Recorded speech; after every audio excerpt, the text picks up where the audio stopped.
Olá, meus amores do segundo ano! Sejam muito bem-vindos à nossa aula de literatura. Vamos continuar a terceira geração modernista, ou, como vocês já sabem, a fase de maturidade, ou ainda pós-moderna, né? Então, na aula anterior, nós falamos a respeito, das características gerais da terceira geração modernista, e agora, nesta aula, nós vamos continuar falando sobre os grandes representantes da terceira geração modernista. Então, vamos lá. O próximo, da nossa lista é o Guimarães Rosa. Quem foi Guimarães Rosa? Guimarães Rosa nasceu em Minas Gerais. Ele chegou a falar mais de 20 idiomas, então ele tinha uma habilidade linguística muito grande, que apareceu ali logo aos 6 anos de idade, quando ele tinha vontade, apreço e muita facilidade com as línguas que ele aprendia. Ele se formou em medicina, ele trabalhou ali numa região muito periférica e muito pobre de Minas Gerais. E ele acabou, meus amores, desenvolvendo alguns problemas psicológicos por conta dessa experiência. Ele teve muitos problemas, distúrbios sérios. Ele queria fazer alguma coisa e ele não conseguia, por conta da falta realmente de estrutura desses hospitais de Minas Gerais. Inclusive ele fez vários relatos de como foram esses dias tão sombrios, em que ele, com um vasto conhecimento que ele adquiriu na faculdade de medicina, ele não conseguia aplicar, ele não conseguia fazer nada pelas pessoas. E por isso que ele acabou se trancando ali por dias em um quarto escuro. Ele não queria ver ninguém, ele se sentia muito mal por não conseguir fazer algo pelo próximo. Então essa característica já diz muito do nosso, querido escritor. Já diz a sensibilidade, o amor, a empatia, o respeito com as pessoas que ele sempre teve. Ele foi diplomata, depois disso ele acabou abandonando realmente essa carreira porque estava fazendo muito mal a ele, e aí ele acabou deixando de lado a medicina e ele acabou sendo diplomata. Como ele tinha ali um vasto conhecimento linguístico, ele conseguiu esse título muito fácil. E ele foi para a Alemanha, na época em que estava ocorrendo o nazismo. Então o que acontece, gente? Por que o nome dele não é só mais um nome na literatura, mas é um nome na história, é um nome como referência? Por quê? Ele casou-se depois, novamente, e ele casou-se com a Aracy. A Aracy, pessoal, foi uma mulher que realmente...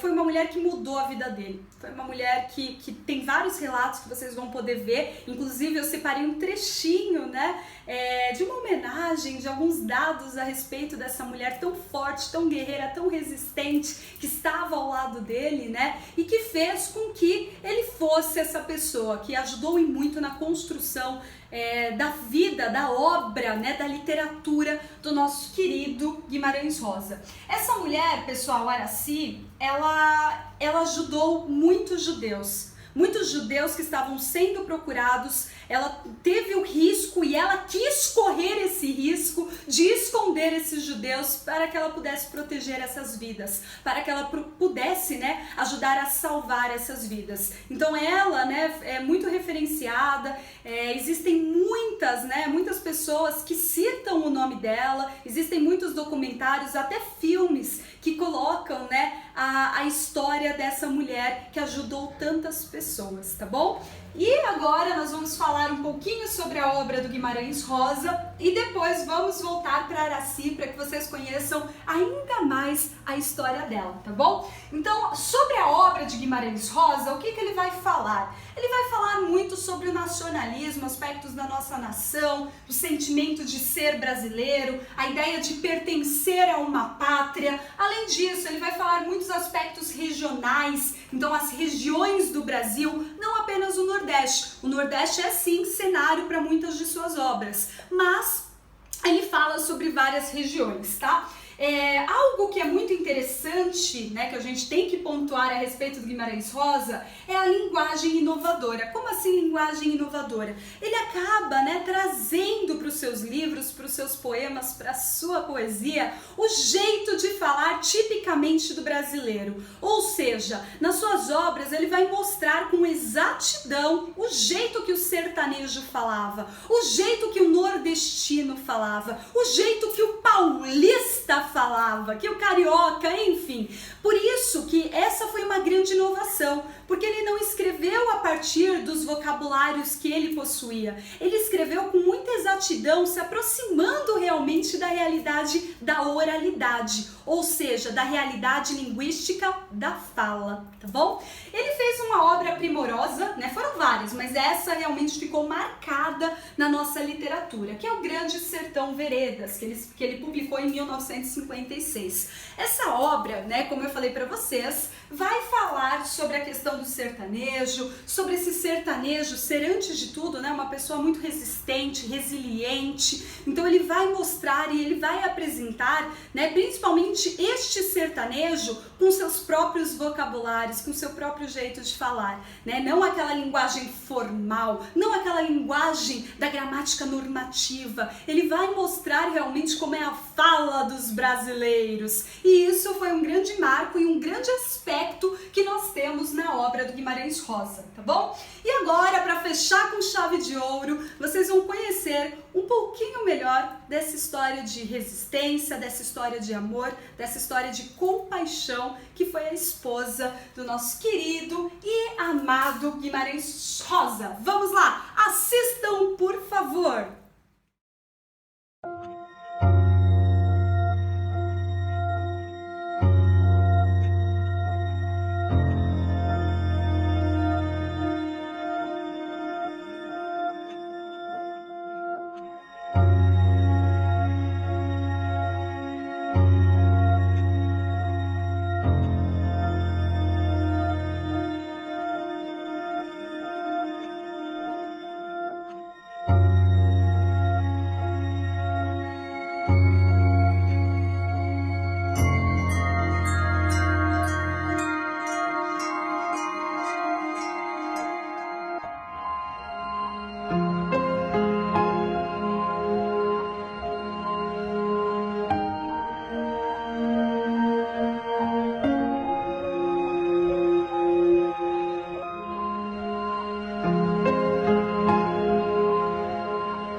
História dessa mulher, né, meus amores? É uma história que realmente inspira, é uma história que fascina a gente, todos os riscos que ela poderia, né, correr, que ela estava correndo, e ela deixou os riscos para lá em nome de ajudar tantas pessoas. E agora nós vamos falar sobre nosso Mário Quintana. Com certeza vocês já se depararam com alguma poesia do Mário Quintana. Quem foi Mário Quintana, meus lindos? Mário Quintana, ele nasceu na cidade de Alegrete, no Rio Grande do Sul. Por que eu falei com tanta felicidade de Alegrete? Porque essa cidadezinha, gente, é totalmente voltada para o Mário Quintana. Então existem muitas homenagens, muitos museus que vocês podem conhecer, muitas ruas com os nomes dele, dos familiares, dos amigos próximos. Então é uma cidadezinha que realmente homenageou o nosso querido e amado Mário Quintana. O Mário Quintana, ele foi alfabetizado em casa e os pais, né, eram extremamente cultos.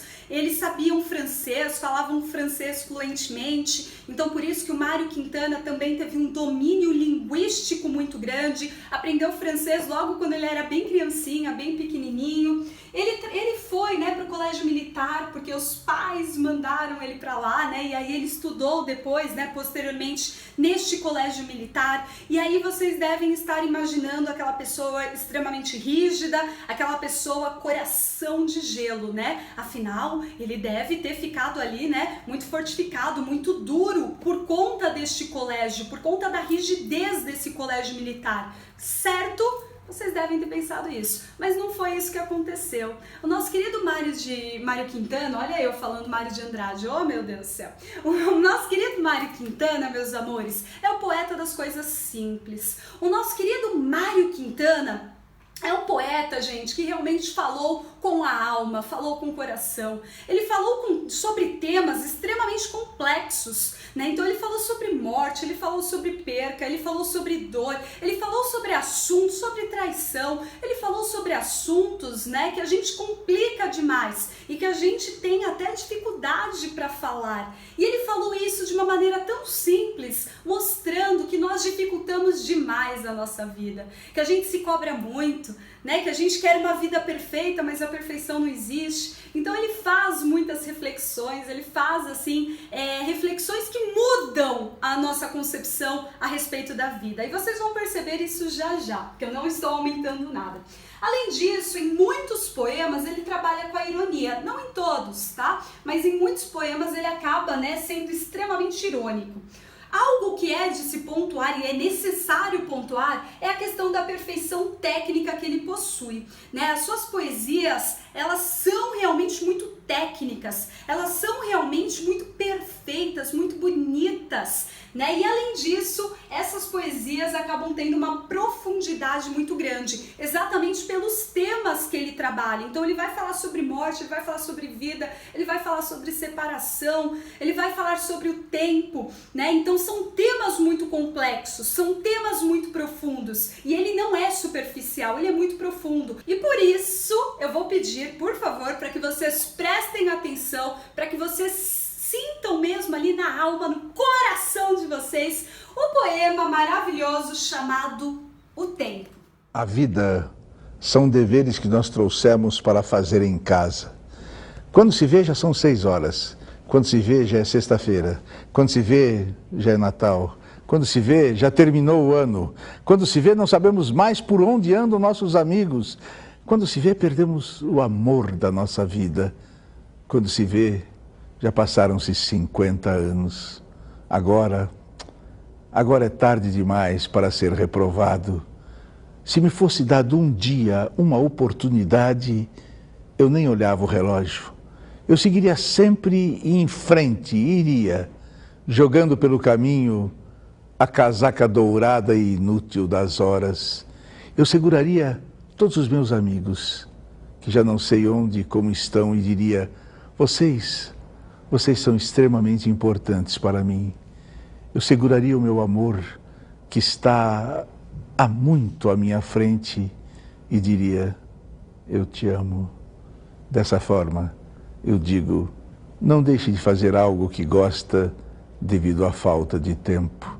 Não deixe de ter alguém ao seu lado ou de fazer algo por puro medo de ser feliz.